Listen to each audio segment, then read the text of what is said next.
Hey Dramasaurs, and welcome to a bonus video. Because I didn't do one last week, I decided I would do a very quick update on this week involving scary stories. Now, I'm terrible at scary stories, so I'm not actually going to say it out to you, especially considering that would involve a lot of acting and I just don't have the space for it. So instead, I'm just going to direct you to a website, or yeah, probably just direct you to a website. It's kind of cliched at this point, but just go to creepypasta.com because it's actually kind of wonderful. It might not be so much scary stories, but it's very good at creepy stories, which are kind of how I envision scariness. I don't like jump scares. Jump scares seem really cheap and they don't leave you with a lasting impression. It's the creepy stories, the ones that you read and kind of they make your skin crawl. That's the important part. That's what makes a good scary story. A story in general should leave you with a lasting impression. Talked about this during the book week, I believe.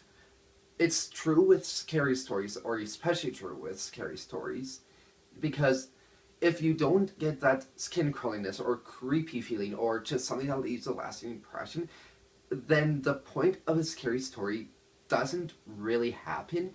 You just kind of read it and move on. A scary story is supposed to it's supposed to be something that enwraps your mind or envelops your mind, I should say, and makes you really uncomfortable to go to sleep or go to the bathroom or do anything as for the next few days until you kind of get over the story and realize that that's not what happens in the real world. So again, go to creepypasta.com. I've read a number of really good creepy stories over the past few days.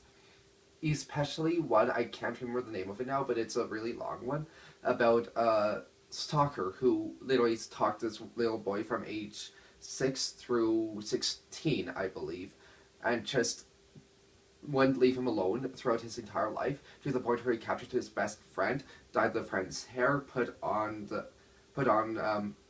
his old clothes onto his best friend, or put the original boys' clothes onto the best friend, even though they were like 8 years too small for him, just so he could have him, and then killed him and himself, and got buried, just so they would always be together.